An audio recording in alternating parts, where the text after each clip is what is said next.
დღემშვიდობისა BMG-ის პირდაპირ ეთერში ქალების ნარატივის დროა. მე ვარ ნიკა მეკუთვნიშვილი და მომდევნო 1 საათის განმავლობაში გამორჩეულ საქმიანებთან ერთად საინტერესო ბიზნეს ისტორიებს გაგიზიარებთ. ჩვენი დღევანდელი გადაცემის ფოკუსში ქართული მეღვინეობა და ბიზნესად ქცეული 8000 წლოვანი ისტორია იქნება. განვიხილავთ ამ ინდუსტრიის ორ განსხვავებულ მიმართულებას. პირველ ბლოკში კახეთში, ფაფრის მიკროზონაში გადავინაცვლებთ და მოგიყვებით თუ როგორ იპყრობს ქართული ბიოღვინო აზიურ ბაზრებს. მეორე ნაწილში კი ყურადღებას ქართლის რეგიონზე გავამახვილებთ. კერძოდ კასპიის მუნიციპალიტეტზე, სადაც ავთენტური ღვინის ტურიზმი ახალ ცენტრად ყალიბდება. თუმცა, მანამ სანამ ამ თემებს ჩვენ სტუმრებთან ერთად დეტალურად გავშლით, იქამდე ტრადიციულად მიმდინარე ბიზნეს სიახლეებს უნდა გადავხედოთ.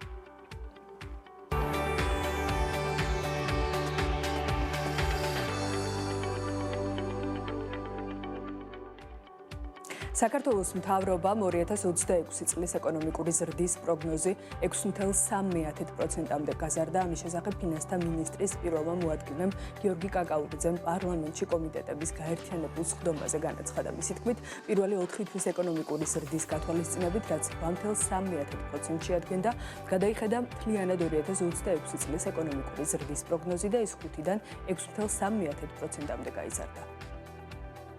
მესტიის მუნიციპალიტეტში არალეგალური კრიპტომაინინგის იდენტიფიცირების მიზნით ბრიცხოლები დამონტაჟდება, რომლებიც კონკრეტულ დასახლებებსა და სოფლებზე იქნება მიბმული. ამის შესახებ საქართველოს მთავრობის ადმინისტრაციის უფროსმა ლევან ჟორჟოლიანმა ჟურნალისტებს განაცხადა.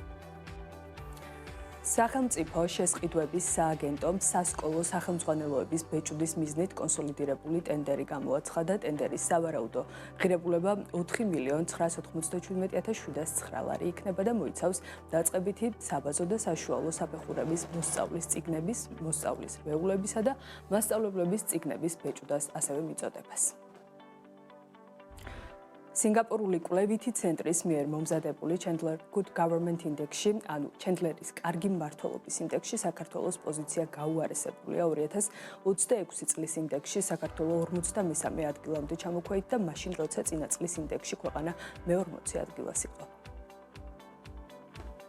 საქართველოს დამოუკიდებლობის დღისადმი შექმნილმა კამპანიამ ჩიტებს ფრენა არ ავიწყდებათ აღმოსავლეთ ევროპის ერთ-ერთ ყველაზე პრესტიჟულ სარეკლამო ფესტივალ კიევზე გრან-პრი 3 Best of Contest 3 ოქრო, 2 ვერცხლი და 1 ბრინჯაო მოიპოვა. PSP საკომუნიკაციო კამპანიაზე ჩიტებს ფრენა არ ავიწყდებათ სააგენტო Playmakers-მა იმუშავა. ეს თანამშრომლობა მსოფლიოს თითქმის ყველა კრეატიულ ფესტივალზე უამრავი ჯილდოთი, მათ შორის არაერთი გრან-პრი შეფასდა.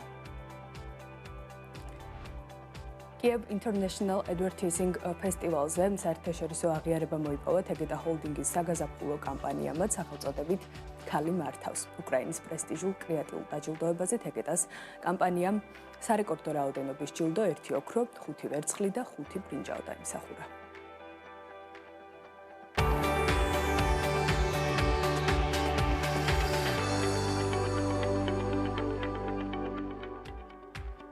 ოჯახისგან მემკვიდრეობით მიღებული მიწა წარმატებული ბიზნესის დაწყების მთავარი ინსპირაცია გახდა. კახეთში მდებარე ფაფრის მეღვინეობის მიკროზონა, რომელიც უმაღლესი ხარისხის საფერავის პოტენციალით გამოირჩევა, სწორედ ის უნიკალური ტერუარია, რომლის ათვისებითაც ექიმის ბიომარნის ისტორია დაიწყო. დღეს კომპანია 5 სხვადასხვა დასახელების ღვინოს აწარმოებს, რასაც სულ ახლახან ბაზარზე სრულიად ახალი პროდუქტი საფერავის ლიქიორით დაემატა. თუმცა მარნის მთავარი მიღწევა მაინც იმ საექსპორტო გეოგრაფიას უკავშირდება, რომელიც უკაცრესი საერთაშორისო სტანდარტების დაკმაყოფილებას მოითხოვს და შესაბამისად ქართული პროდუქცია იაპონიის, ჰონკონგისა და დიდი ბრიტანეთის პრემიუმ ბაზრებზე წარმატებით გადის. მემკვიდრეობით მიღებული ვენახიდან აზიის დახლებამდე განმგზაზე ჩვენი პირველი სტუმარი საუბრებს ექიმი ბიომარნის დამფუძნებელი მარიეტა კაკიაშვილი რუაძე გვერდდება ახლა პირდაპირ ეთერში.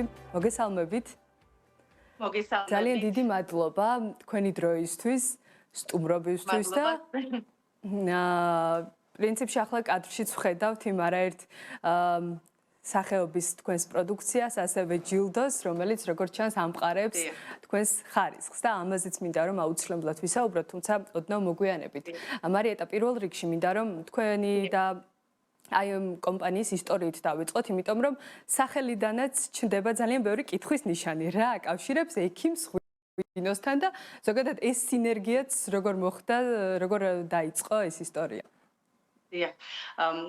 იცით, მეც და ჩემი მეუღლეც ვართ ორივე ექიმები, თუმცა მე მივატოვე ჩემი სამედიცინო კარიერა და მთლიანად მეღვინეობაში გადავერთე და უკვე ჩემს მეორე პროფესიად იქცა მეღვინეობა. რაც შეეხება დაწყებას, ჩვენი მეღვინეობაში ფეხის შეთქმის დაწყებას, ეს 2016 წელს მოხდა, როდესაც აღმოვაჩინეთ, აღარც გვახსოვდა, რომ გქონდა ფაფრის მინდვრებზე ახაშნის მიკროზონაში მიწის ნაკვეთი და აქ რომელიც ჩემი მამამთილისგან გვერგო მემკვიდრეობით და აქ გადავწყვიტეთ, რომ ჩვენთვის გაგვეშენებინა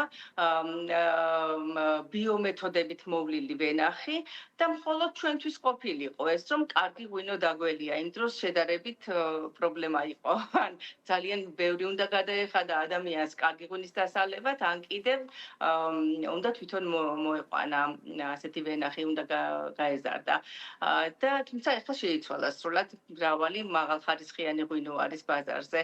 და ასე გავაშენეთ ჩვენი ვენახი ახაშნის მიკროზონაში ფაფრის მინდვრებზე. ჩვენი მარნის სახელწოდება შესაბამისად ჩვენი პროფესიიდან გამომდინარე დავარქვით, ეს გახლავთ ექიმის ბიომარანი, რაც უკვე როგორც კი გაიგებენ, რომ სახელს მაშინ მოხვდებიან ჩვენს პროფესიასაც და ხარისხსაც, ალბათ ხარისხსაც მეტყველებს. ანუ ფაქტობრივად გამოვიდა ისე, რომ აი ამ მემკვიდრეობით მიღებულმა ვენახმა სრულად და ერთმნიშვნელოვნად შეცვალა თქვენი პროფესიული გზის რელსები, გადააწყო, ასე ვთქვათ, მეღვინეობის მიმართულებით.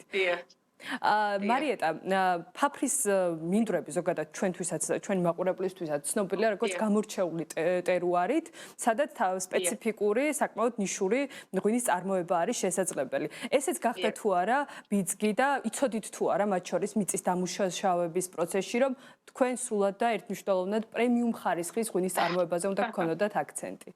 იცით, ჩვენ ისიც არ ვიცოდით, სად გქონდა ვენახები, სად გქონდა ეს მიწის ნაკვეთი, სანამ ვენახებს გავაშენებდით და როდესაც გვითხრეს, რომ ეს არის საუკეთესო ადგილი, საუკეთესო მიწებია, სადაც საუკეთესო ხარისხის საფერავი იზრდება, აი იმ წუთას ჩვენ გადავწყვიტეთ, მე და ჩემმა მეუღლემ, რომ აუცილებლად ვენახი უნდა გაგვეშენებინა, თან საფერავი უნდა გაგვეშენებინა უშუალოდ მაგ ტერიტორიაზე. რითიც ძალიან ვამაყობთ და ნამდვილად დაგვიფარსდა ეს. და ასევე ის, რომ ბიომეთოდებით უნდა ყოფილიყო მოვლილი. ასევე იმავე წელს შემდეგ მოვიძიეთ ჩვენი მიწის ნაკვეთები, რაც ჰქონდა. ესენი იყო დაახლოებით 20 წლის დაუმუშავებელი ნაკვეთები, სადაც ჩემი მამამთილი მანამდე ამუშავებდა ხოლმე და სხვადასხვა კულტურები მოყავდა. და სხვაგანაც გავაშენეთ იქვე ახლოს მდებარე მიწის ნაკვეთზე გავაშენეთ ხიხვი და რქაწითელი იმავე წელს. დღეს უკვე რა მასშტაბზე გადის თქვენი წარმოების მაჩვენებელი, მათ შორის ერთეულების თვალსაზრისით, ასევე ახალი ვენახებიც თუ არის, რომელიც უკვე შემდგომ მოგცემს მოსავალს. დიახ, იცით, ჩვენ ვატარებთ ხოლმე პერიოდულად მწვან ერთველს, როდესაც ძალიან არ ვტვირთავთ თვას, ტოვებთ 4-5 მტევანს ვაზზე და შესაბამისად უფრო ნაკლებ მოსავალს ვღებულობთ, ვიდრე უნდა მივიღოთ, მაგრამ თვითონ ყურძენი არის ხოლმე ყოველთვის მაღალხარისხიანი და რადგანაც ჩვენ გვაქვს ასეთი აქცენტი იმის მიმართულებით, რომ ღვინო იყოს მაღალი ხარისხის, ეს მეთოდი გვაქვს არჩეული. არის შედარებით მცირე რაოდენობის, მაგრამ მაღალხარისხიანი. აი მცირეში რა რაოდენობას მოიაზრებთ? დიახ, მთლიანობაში ორივე ვენახიდან მაქსიმალური წლიური რაოდენობა არის 4500-5000 ბოთლი ღვინო. ეს სამივე ჯიშის ყურძნისგან. არც ისე მცირე ბიოღვინის თვალსაზრისით?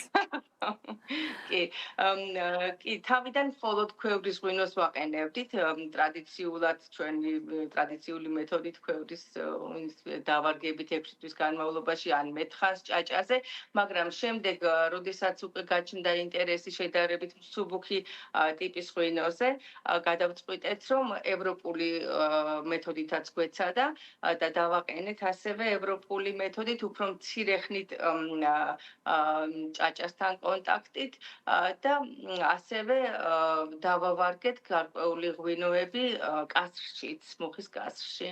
დაახლოებით რა საფასო კატეგორიაშია თქვენი ღვინოები წარმოდგენილი და თუ არის სეგმენტურად დივერსიფიცირება ამ თვალსაზრისითაც? ღვინოების საექსპორტო ფასები არის $9-დან ზემოთ. ანუ ძირითადად მაინც ექსპორტზე გაქვთ გათვლა, ვიდრე ვთქვათ ადგილობრივ ბაზარზე რეალიზაციაზე. კი, თუმცა ვაპირებთ, რომ საქართველოში შევიტანოთ მაღაზიებში, მაგრამ ძირითადი აქცენტი მაინც ექსპორტზე არის. თითქმის ხშირ შემთხვევაში არის ხოლმე წლები, როდესაც სრულად ითვისებს ექსპორტი ჩვენი ღვინის რაოდენობას, მაგრამ ვფიქრობთ, ეხლა უკვე ნელა კიდევ უფრო მზარდი არის და ვფიქრობთ, რომ შევიტანოთ ქართულ მაღაზიებშიც და ქართული ღვინის რესტორნებში. ეს ხომ არ არის უკვე და პირველი ნაბიჯები, რასაც უნდა ველოდოთ ამ მიმართულებით, უბრალოდ გიგმა? კი, აუცილებლად, კი, აი წელს უკვე რამდენიმე თვეში გვაქვს მოლაპარაკებები და უკვე უნდა შევიტანოთ. ჩვენ ძირითადად ღვინოს არ ვასხამთ ხოლმე იმ წელსვე, დაახლოებით წელიწად-ნახევარი, 2 წელიწადი ვავარგებთ ღვინოს და შემდეგ ვახდენთ მის ჩამოსხმას და შესაბამისად ახალი ღვინო არასდროს არ შედის ეს ყოველთვის არის ხოლმე მარაგებში და ძირითადად იქნება 2002-3 წლის ღვინოები შეტანილი. ეს იქნება ჰორეკა სექტორთან თანამშრომლობა თუ ღვინის მაღაზიებთან? რა ტიპის? კი, ჰორეკა სექტორთან რა თქმა უნდა, დიახ. და ქართულ ბაზარზე როგორ ადგენთ ფასს დაახლოებით რა დიაპაზონში განიხილავთ? თითქმის იგივე იქნება, რაც საექსპორტო ფასი. მოდი ახლა მოგვიყავით მაშინ ექსპორტზე მინდა რომ კარგად გამოგკითხოთ, იმიტომ რომ ძალიან საინტერესო ბაზრები გაქვთ ათვისებული და როგორ აღმოჩნდა ფაფრის ველიდან ჰონკონგში, იაპონიაში და დიდ ბრიტანეთში? დიახ.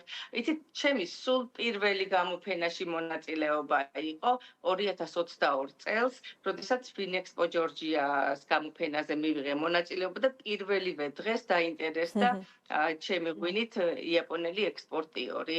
ეს იყო ჩემთვის ძალიან დიდი ესეთ მოულოდნელობა იყო, ჯერ ღვინის ადამიანებსაც არ ვიცნობდი და ჩემთვის იყო პირველი ნაბიჯები მეღვინეობაში და დაინტერესდა ბუნებრივი ღვინის ექსპორტიორი იყო, რადგანაც მე ვარ ბუნებრივი ღვინის ასოციაციის წევრი, ისევე როგორც სხვადასხვა ასოციაციის წევრი, როგორც არის ქალები ღვინის ინდუსტრიაში და სხვაებიც ასევე და ის დაინტერესდა როგორც ბუნებრივი ღვინით და უკვე 2 კვირაში ჩამოვიდა ჩემთან მესამე დღესვე ჩამოვიდა კახეთში ჩვენთან მარანში და მაშინვე მოგცა შეკვეთა რომ მისთვის გაგვემზადებინა ღვინოები და დაახლოებით 2 კვირაში უკვე იაპონიაში გაემგზავრა ჩვენი ღვინოები. ასეთი ისტორია, ასე დაიწყო. შემდეგ იყო ჰონკონგიდან ექსპორტიორი, რომელიც ასევე დაინტერესდა ჩვენი ღვინით და შემდეგ ინგლისში, ლონდონში ვიყავი გამოფენაზე წასული მე სხვა მეღვინე ქალებთან ერთად და იქ დაინტერესდა კიდევ ბრიტანეთში მოღვაწე ექსპორტიორი, რომელიც ქართული ღვინის ექსპორტს ეწევა ბრიტანეთში და შემდეგ მოხდა ბრიტანეთშიც ჩემი ღვინის გატანა, რომელიც ლონდონში იყიდება. აი თქვენ აი ამ ბაზრების შედარებითი ანალიზის თვალსაზრისით სად უფრო ხედავთ პოტენციალს ქართული ღვინის? სად უფრო ჩნდება ინტერესი, მოთხოვნა, რამდენად მზარდია? სამივე ქვეყანა ძალიან საინტერესო არის, თუმცა მე დიდი ინტერესი მაქვს ასევე ევროპაში ექსპორტზე ჩემი ღვინის გატანით და ეხლა მაქვს მოლაპარაკებები 2 სხვადასხვა ქვეყანაში ექსპორტიორთან და სავარაუდოდ რამდენიმე თვეში უკვე იქაც გავა. გვეტყვით რა ქვეყნებზეა საუბარი? ბატონო? გვეტყვით რა ქვეყნებზეა საუბარი თუ ეს არის დანიაში დანიელ ექსპორტიორთან მაქვს მოლაპარაკებები და ასევე საფრანგეთში. საკმაოდ სპეციფიკურ ბაზრებზე საუბრობთ მე ახლა რასაც გისმენთ. თავის მხრივ იაპონია საკმაოდ თავისი ხისტი და სწორხაზოვანი წესებით და საკმაოდ მკაცრი პოლიტიკით, ასევე სკანდინავია არანაკლები ამ თვალსაზრისით.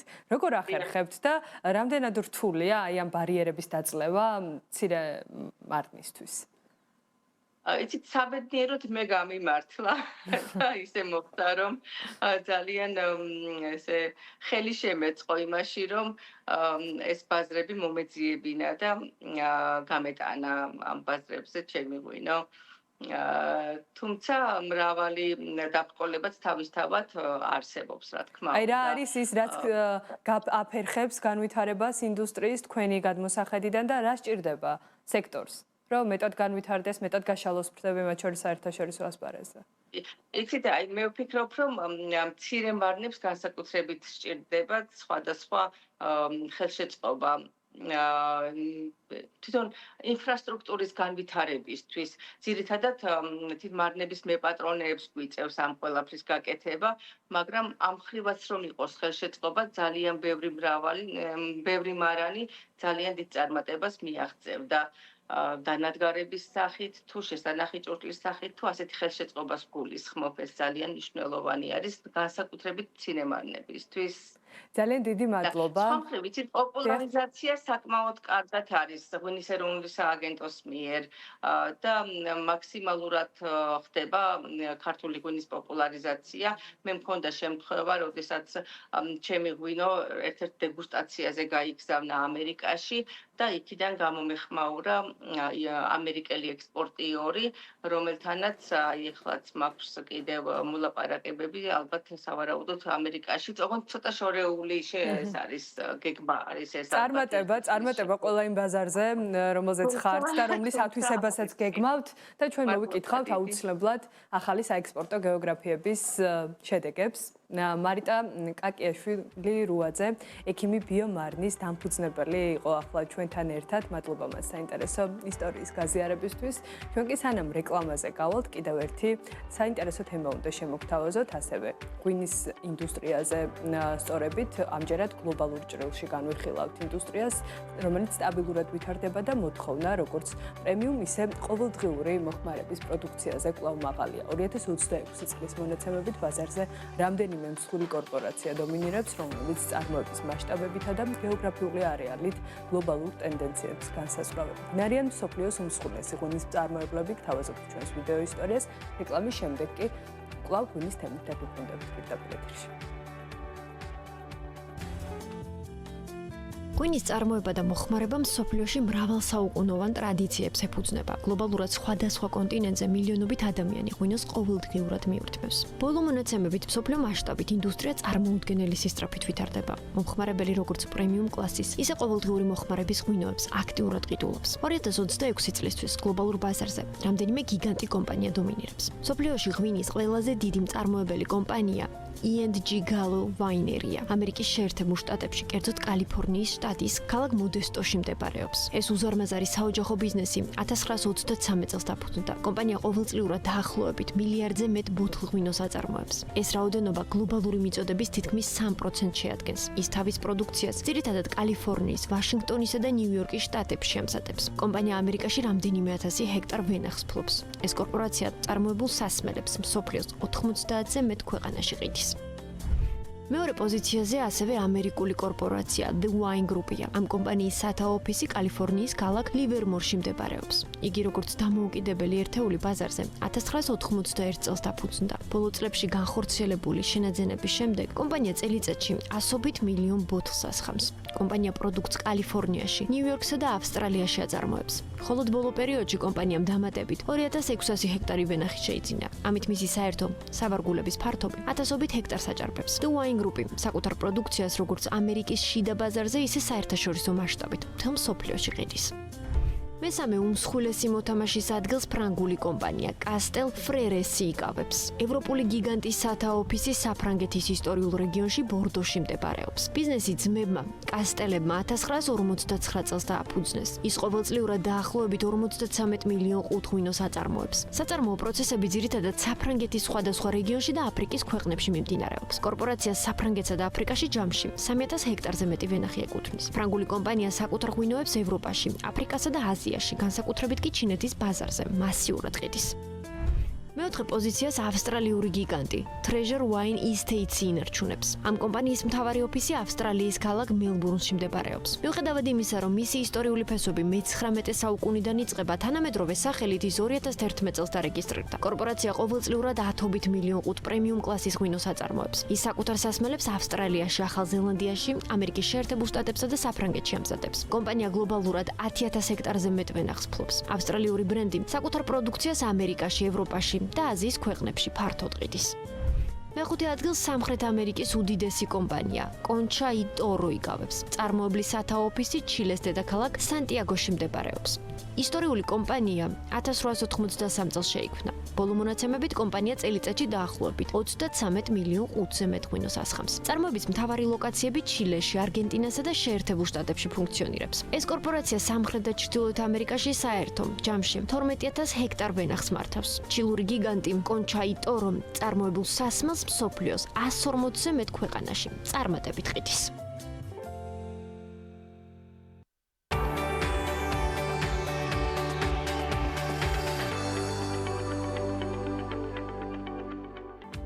ქალების ნარატივი პირდაპირ ეთერში ბრუნდება, ვაგრძელებთ გადაცემას. თუკი კახეთი ქართული მეღვინეობის ინდუსტრიულ ცენტრს წარმოადგენს, ქართლის რეგიონი ბოლო წლებში ბუტიკური ღვინის ტურიზმის მთავარ აღმოჩენად იქცა. მასობრივი ტურისტული სივრცეებისგან გადაღლილი მოგზაურები დღეს უკვე ავთენტურ და მშვიდ გარემოს ირჩევენ, სადაც ბუნებრივ ღვინოსთან ერთად ქართული სოფლის ნამდვილ ტრადიციებსაც ეზიარებიან. კასპის მუნიციპალიტეტი და იქ მდებარე ირმას და კატოს მეღვინეობა და მარანი სწორედ ამ ეკოლოგიურ კონცეფციას ეფუძნება. ობიექტი სტუმრებს ორგანულ ვენახებსა და ნამდვილ ოჯახურ მასპინძლობას თავაზობს. რა მოდელშიც ღვინის წარმოება და აგროტურიზმი ერთმანეთს იდეალურად ერწყმის და რეგიონის ეკონომიკურ განვითარებასაც ეხმარება. ქართლის ტურისტულ რუკაზე არსებულ თანამედროვე ტენდენციებზე ჩვენი შემდეგი სტუმარი უფრო მეც მოგუყვება. ირმა ერებაშვილი, ირმას და კატოს მეღვინეობისა და მარნის დამფუძნებელი გვერდდება ახლა პირდაპირ ეთერში. მოგესალმებით. მოგესალმებით. მადლობა ძალიან დიდი თქვენი დროისთვის. სტუმრობისთვის ჩვენთან და ქალბატონო ირმა, გამომდინარე იქიდან რომ პირველად ხართ ჩვენი სტუმარი, მინდა რომ დავიწყო კატოს და ირმას მეღვინეობისა და მარნის ისტორიის გაცნობით და საინტერესო არის ქალი ჩართულობა, როდის გადაწყვიტეთ რომ მეღვინეობა, აგროტურიზმი იყო ის სფერო, ის მიმართულება, რასაც თქვენი საქმიანი ცხოვრება უნდა დაკავშირებოდა. დიდი მადლობა, რომ დაინტერესდით ჩვენი მარნის საქმიანობით და აცნობთ ფართო საზოგადოებას. ჩვენი მარანი არც ისე დიდი ხნის გახლავთ. დაახლოებით 2022 წელს დავაფუძნეთ. კატო ჩემი შვილია, მეორე კლასელია, თუმცა ძალიან აქტიურად არის ჩართული ჩვენს საქმიანობაში. ზუსტად იცის რა ჯიშის ხურძენი გვიდგას, როგორ ღვინოებს ვაწარმოებთ, რომელ ბოთლში ვასხამთ და თავადაც ძალიან მოწონს ჩვენი ღვინოები. ჩემთვის პირადად არ ყოფილა არასოდეს უცხო ვასთან და ღვინოსთან ურთიერთობა. მე ახლა გადაცემაში გერთვებით ჩვენი მამაპაპისეულის სახლიდან, სადაც 150 წელზე მეტი ხნის უკან ჩემმა დიდმა პაპამ აი ეს მარანი ააშენა. ეს მუხის დედაბოძებიანი და ჭერიანი მარანი ყოველთვის ჩვენი ძალიან დიდი სიამაყეა. ჩემები ყოველთვის აყენებდნენ ბუნებრივ ღვინოს, უვლიდნენ ვენახებს ორგანული წესით. თუმცა შემდეგ ყველამ ძალიან კარგად იცის, რომ ეს რაღაცა ნოუ-ჰაუ იყო, შხამქიმიკატების აღმოჩენა და ბაღვენახებში შეტანა და ჩემი ოჯახიც რაღაცა პერიოდის განმავლობაში რასაკვირველია ამ პრეპარატებს იყენებდა, თუმცა ძალიან ბევრი წელია მე დავფიქრდი იმაზე, რომ არ შეიძლება შხამქიმიკატის გამოყენება ბაღში, ვენახში და ასეთი დამუშავების შედეგად მიღებული პროდუქტით სარგებლობა. ჯერ კიდევ მამა ცოცხალი იყო, როდესაც ჩვენ ამაზე ვისაუბრეთ და გადავწყვიტეთ, რომ აუცილებლად ორგანულ მეურნეობას უნდა დავბრუნებოდით. დავუბრუნდით უკვე მე-6 წელია ჩვენ მხოლოდ ბიოპრეპარატებს ვიყენებთ ვენახშიც, ბაღშიც, ბოსტანშიც და აი ახლა როდესაც უკვე რამდენიმე წელია მხოლოდ მე და ჩემი მეუღლე ჩემს შვილთან ერთად ვუვლით ჩვენს არც თუ ისე დიდ მეურნეობას, ჩვენს მამაპაპისეულ ვენახს და ბაღს. მე მინდა გითხრათ, რომ ჩემთვის ძალიან დიდი სიამაყის საგანია ის, რომ ჩვენ ასეთი წესით ვუვლით ვენახს. და უფრო მეტიც, ჩვენი აი ასეთი სურვილი, რაშიც ჩემი მეუღლე ყოველთვის ჩემს გვერდით არის, ძალიან მალე დაუკავშირდა იმ ადამიანებს, ვისთანაც ნამდვილად უნდა ყოფილიყავით დაკავშირებული, ჩვენ გავიცანით ადამიანები, რომლებიც იყვნენ ბუნებრივი ღვინის ასოციაციის წევრები და ძალიან მკაცრი ინსპექტირების შედეგად ჩვენც მიგვიღეს ამ ასოციაციაში, რითაც ძალიან კმაყოფილები და ძალიან ბედნიერები ვართ. ქალბატონო ირმა, დღეს აი რა სახეობის, რა ტიპის ღვინოზე ხართ ორიენტირებული, რას აწარმოებთ და სარეალიზაციო მასშტაბიც როგორ გამოიყურება, რამდენად მზარდია დაფარვის არეალები რეგიონის თუ არა მხოლოდ რეგიონის მასშტაბით? დიახ, თქვენ უკვე აღნიშნეთ, რომ მცირე მარანი ვართ, არც თუ ისე ბევრი ღვინო გვაქვს და ჩვენი მოსავალი დამოკიდებული არის ხოლმე ამ ინდებზე. არის ყოფილა წელი სამწუხაროდ, როდესაც საერთოდ არ გქონდა მოსავალი, ასეთი ძალიან ცუდი 23 წელი გქონდა. თუმცა მანამდე და შემდეგ გვაქვს მოსავალი და ხან არის 2000 ბოთლი, 3000 ბოთლი. ჩვენ გვაქვს კასპის აბორიგენი ჯიშის ვაზები, ეს არის ჩინური, მოგეხსენებათ, დიდი ივანე ჯავახიშვილი ჩინურს კასპურ თეთრს უწოდებს თავის ეკონომიკურ ნაშრომებში და ჩვენ ამით ძალიან ვამაყობთ, რომ ძალიან კარგი ჩინურის ჯიშის ვაზი გვაქვს და აი ამ ღვინოს ვაყენებთ ცალკე 100%-ით ჩინურს სრულ ჭაჭაზე. ჩვენ გვაქვს ასევე აქაური აბორიგენი ჯიშის უნიკალური თავკვერი, რომელსაც ასევე ვაყენებთ 100%-ით ჭაჭაზე და ასევე ვაყენებთ ძალიან ლამაზი ფერისა და მსუბუქი ხასიათის ვარდისფერ ღვინოს, რომელიც არის ჩინურის, გორულას და თავკვერის სეპაჟი. აი აქ მაქვს ახლა ეს ღვინო ჭიქაში და გადღეგრძელებთ თქვენ და ჩვენს მაყურებელსაც ულევი წარმატება ქართულ მევენახეობას, მეღვინეობას და რაც ყველაზე მნიშვნელოვანია, ყველაფერს ორგანულს, ყველაფერს ბუნებრივს, რომელიც ჩვენი ვენახებისთვის, ჩვენი ბუნებისთვის, ჩვენი მიწისთვის, ჩვენი ჰაერისთვის და ჩვენი ჯანმრთელობისთვის არის ძალიან მნიშვნელოვანი. ძალიან დიდი მადლობა. თქვენს გაგიმარჯოთ წარმატება ყველგან ყველა მიმართულებით და ქალბატონო ირმა, შემდეგ ეს ღვინო საინტერესო არის სად რეალიზდება და როგორი არის უკვე გაყიდვების მასშტაბი, ეს რაღაც ნაწილი თქვენს აგროტურისტულ სივრცეში არის წარმოდგენილი და სრულად ცხადია ვერ დაფარავს ეს სივრცე, ხო? დიახ. ჩვენ გავწევრიანდით ასევე ტურიზმის ადმინისტრაციის ძალიან კარგ პროექტში ღვინის გზა, რომელსაც ძალიან ბევრი იცნობს საქართველოში და არა მხოლოდ საქართველოში. ჩვენ ვიღებთ ჩვენს მარანში, როგორც აქ მამაპაპისეულ მარანში, ასევე ვენახში არსებულ ახალ მარანში სტუმრებს და ჩვენს ვენახებში და არაჩვეულებრივი ლანდშაფტები გვაქვს.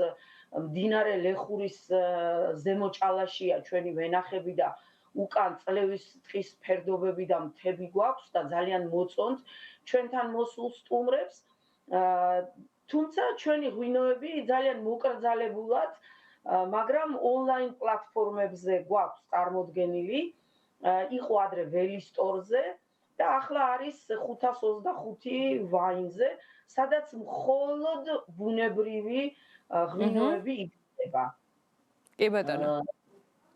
დაახლოებით როგორი არის გაყიდვების დინამიკა? რამდენად მზარდია მოთხოვნა, რამდენად უკვე მათ შორის უცხოელი ვიზიტორებიც ინტერესდებიან აი ამ ცოტა კახურისგან უფრო უცხო გემოებით, აი ამ კონცეფციით, რასაც თქვენ სთავაზობთ?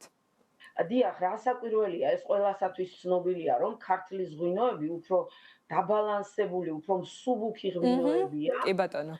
გაცილებით კახურ ღვინოებზე გაცილებით დაბალი ალკოჰოლით და მოწონთ, ვისაც უფრო ისეთი მსუბუქი ღვინოები უყვარს, რასაკვირველია მოწონთ, თუმცა არც ისეთი მსუბუქი არ არის. ეს რაღაცა ესეთი არის, შუალედური მდგომარეობა კახურსა და დასავლეთის ღვინოებს შორის და ძალიან მოწონთ ვიზიტორებს, მოწონთ იმ ადამიანებს, რომლებიც შეიძენენ ხოლმე ჩვენს ღვინოებს. მინდა გითხრათ, რომ ჩვენ მუდმივად მონაწილეობთ ბუნებრივი ღვინის ასოციაციის მიერ გამართულ ფესტივალებში. ყოველწლიურად იმართება ხოლმე ეს ფესტივალები წყალტუბოში, ამერიმერი და თბილისში ზერო კომპრომაისი. წელს აი მაისში იყო ეს პირველ 2 მაისს და უპრეცედენტოდ დიდი რაოდენობა იყო სტუმრების და იქ ძალიან კარგი დაინტერესება იყო ჩვენი ღვინოებით, გავყიდეთ საკმაო რაოდენობა ჩვენი ღვინოებით, თანაც ყველა. ჩვენ გვაქვს 4 სახის ღვინო, მეოთხე ეს არის უჭაჭოდ დაყენებული სეპაჟი გორულის და ჩინურის და აი ამ ღვინომაც ძალიან დიდი მოწონება დაიმსახურა. და შემიძლია გითხრათ, რომ ნელ-ნელა ჩვენი მარანი ცნობადობის თვალთახედვით ნამდვილად ინტერესის სფეროში ექცევა, ჩვენი ღვინოებიც უფრო და უფრო მეტ ადამიანს მოწონს და მეტი ადამიანი ინტერესდება და ვფიქრობთ, რომ უფრო მეტი ღვინო გაიყიდება, უფრო მეტი ვიზიტორი მოვა ჩვენთან. მით უმეტეს რომ ჩვენს ბუნებრივ და ძალიან გემრიელ ღვინოებთან ერთად მათ საშუალება ექნებათ რომ ნამდვილად არაჩვეულებრივ ლანდშაფტებზე მობრძანდნენ. ხო, ეს მინდოდა მეკითხა, სანამ ცოტა დრო გვაქვს დარჩენილი და აგროტურისტული სივრცეც მინდა რომ დავფაროთ, რას თავაზობთ? უკვე დაიწყო თუ არა ზაფხულის დადგომასთან ერთად სეზონი თუ რამდენად გააქტიურდა და რა სერვისები ერთიანდება თქვენს პორტფელში? დიახ, ჩვენ სტუმრებს ვთავაზობთ ღვინის დეგუსტაციებს, რა თქმა უნდა, და სურვილის შემთხვევაში სადილს, ვახშამს. ჩვენ გვაქვს ძალიან ეგზოტიურად ეზოში არც თუ ისე პატარა ხეივანი, რომლის ქვეშ ვახშმებს ვაწყობთ ხოლმე და აი ამ ძალიან ეგზოტიკურ შეთავაზებას ვუკეთებთ ჩვენს სტუმრებს. ასევე ჩვენ ვთავაზობთ სურვილის შემთხვევაში ხაჭაპურის გამოცხობის მასტერკლასებს, ხინკლის მოხვევის და მოხარშვის მასტერკლასებს, ჩურჩხელის ამოვლების, ჩვენ ბავშვები გსტუმრობენ ხოლმე და უყვართ ძალიან სკოლის ბავშვები მოდიან ხოლმე ჩვენთან მასწავლებლებთან ერთად ღონისძიებებს მართავენ. ჩვენ სხვადასხვა კულტურული ღონისძიებებიც გვაქვს ხოლმე ვენახში, ფართო საზოგადოებისათვის ეს ცნობილია და საკმაოდ ბევრი სტუმარი სტუმრობს. აი ძირითადად ვინ ინტერესდება ქართლის ტურისტული სპეციფიკით? ვისთვის არის აი თქვენი ტიპის სერვისი მიმზიდველი? რასაც თქვენ სთავაზობთ? სხვადასხვა კატეგორიისა. ეს არიან ადგილობრივები, მაინც ვიც იცნობს ქართლის რეგიონს თუ მათ შორის ტურისტებითაც დატვირთულები ხართ? ძალიან დატვირთული ჯერ არ ვართ, მაგრამ მოდიან ტურისტებიც. ჩვენ ყავდა ისრაელიდან ტურისტები, აი სულ ცოტა ხნის უკან ყაზახეთიდან ყავდა ოჯახი სტუმრად და ნელ-ნელა ინტერესდებიან ჩვენი ვენახით, ჩვენი ღვინოებით და ჩვენთან სტუმრობით. წარმატება თქვენ, წარმატებული სეზონი მინდა რომ გისურვოთ და ასევე მზარდი რიცხვები, შედეგები, რომელიც გექნებათ დარწმუნებული ვარ ღვინის მიმართულებით, არა მხოლოდ ლოკალურ, არამედ გლობალურ ბაზრებზეც და მადლობა თქვენ სტუმრობისა და საინტერესო ამბების გაზიარებისთვის ირმა მერებაშვილი. მადლობა წარმატებები თქვენს გადაცემას და კიდევ ერთხელ მადლობელი ვარ რომ ჩვენი მარნით დაინტერესდით და ვისაუბრეთ ერთად.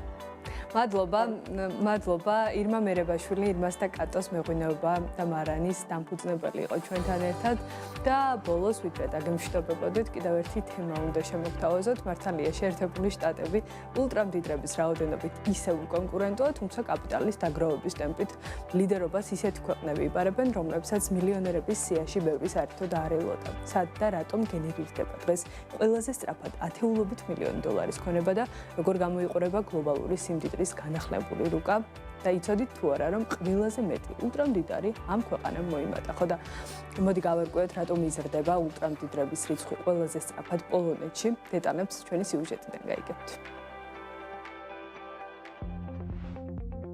დიდი ფულის მოძრაობა და ახალი კაპიტალის დაგროვების რუკა თვალსაჩინოდ იცვლება. Knight Frank's 2026 წლის კვლევა დეტალურად აღწერს იმ ადამიანების ფინანსების დინამიკას, ვისი მინიმალური ქონებაც 30 მილიონ დოლარს აჭარბებს. 2021-დან 2026 წლამდე პერიოდის ანალიზი აჩვენებს, რომ გლობალური სიმდიდრის გენერირების სცენარი სხვადასხვა კონტინენტზე სრულიად განსხვავებული ლოგიკით ვითარდება. აბსოლუტური ლიდერობის პოზიციას ამერიკის შეერთებული შტატები კვლავ არავის უთმობს. 5 წლიან ჭრილში ამერიკამ 66916 ახალი ულტრამდიდარი გააერთიანა, რაც თითქმის სამჯერ აღემატება მეორე ადგილზე მყოფი ჩინეთის მაჩვენებელს. ამერიკული კაპიტალის ბაზრების სიღრმე, ტექნოლოგიური სექტორის მასშტაბი და სწრაფად მზარდი კერძო კომპანიების კონცენტრაცია ისეთ გარემოსაყალიბებს, რომელთან კონკურენციაც სხვა ეკონომიკებს ძალიან უჭირთ. ტრადიციული მოთამაშეების გვერდით გერმანიაც 9273 ახალი ულტრამდიდრით სტაბილურად პოზიციონირებს, თუმცა საფრანგეთი, დიდი ბრიტანეთი და იაპონია ამერიკულ ტემპს საგრძნობლად ჩამორჩებიან. რიცხვებს მიღმა გაცილებით საინტერესო სურათი პროცენტული ზრდის მაჩვენებლებში იკვეთება, სადაც ისტორიულ ფინანსურ ცენტრებს ახალი ენერგიული ეკონომიკები ანაცვლებენ. პროცენტული მატების კუთხით სათავეში პოლონეთი დგას, სადაც ულტრამდიდრების რაოდენობის 109%-იანი მატება ფიქსირდება. მესამე პოზიციაზე 94%-იანი ზრდით თურქეთი ინაცვლებს, ხოლო მათ გვერდით 93%-იანი მაჩვენებლით რუმინეთიც ჩნდება. ეს უეცარი ზრდა სრულიად ლოგიკური და გასაგებია, რადგან ახალი მილიონერების გაჩენასა და ფინანსების დაჩქარებულ გენერირებას ინდუსტრიული ექსპანსია, ინფრასტრუქტურაში ჩადებული მსხვილი ინვესტიციები და მზარდი საფინანსო სექტორები განაპირობებს. კაპიტალიც ხომ სწორედ იქ იყრის თავს, სადაც ბიზნესის კეთების არეალი აქტიურად ფართოვდება. ამ პროცესს კარგად ასახავს საბერძნეთის, ჩეხეთისა და ისრაელის მოწინავე პოზიციებიც, რაც ტრადიციული ჰაბების მიღმა სიმდიდრის ახალი კერების გაჩენაზე მიუთითებს. ამავე სიაში მოწინავე პოზიციებს ახლო აღმოსავლეთის ქვეყნებიც იკავებენ, სადაც კატარი 7%-იანი მატებით მეორე ადგილას ხვდება. სპარსეთის ყურის სახელმწიფოების, კერძოდ კატარისა და საუდის არაბეთის მსგავსი შედეგი ენერგეტიკული შემოსავლების მაღალნიშნულსა და ეკონომიკის დივერსიფიკაციისკენ მიმართულ ეფექტიან ნაბიჯებს უკავშირდება. საუდის არაბეთში ულტრამდიდრების რაოდენობის 69%-იანი მატება დასტურდება, რაც ადგილობრივ ბაზარზე ფინანსების დაჩქარებული ტემპით აკუმულირებას ხელს უწყობს. ასეთ რეალობაში ინდოეთი ერთადერთი სახელმწიფოა, რომელიც უნიკალურ პოზიციას ინარჩუნებს და როგორც რაოდენობრივ, ისე პროცენტული ზრდის რეიტინგების მოწინავე ადგილებზე ხვდება. ქვეყანა საკუთარ ეკონომიკურ სივრცეში 7716 ახალ ულტრამდიდარს უყრის თავს, რაც 63%-იან ზრდას გულისხმობს. რეიტინგების საერთო სურათი კარგად აჩვენებს, თუ როგორ იცვლება კაპიტალის ნაკადების მიმართულება და ბიზნესის განვითარების ვექტორი. რუმინეთიდან და მაროკოდან დაწყებული სპარსეთის ყურის ქვეყნებით დასრულებული სახელმწიფოები დღეს გაცილებით მეტ მაღალ შემოსავლიან მეწარმესა და ინვესტორს ქმნიან. მართალია, შვეიცარია, სინგაპური და არაბეთის გაერთიანებული საემიროები შეძლებული ადამიანებისთვის კვლავ მთავარ მიზიდულობის ცენტრებად რჩებიან, თუმცა გლობალური სიმდიდრის შექმნის გეოგრაფია დღეს ისტორიაში ყველაზე მრავალფეროვან სახეს იღებს.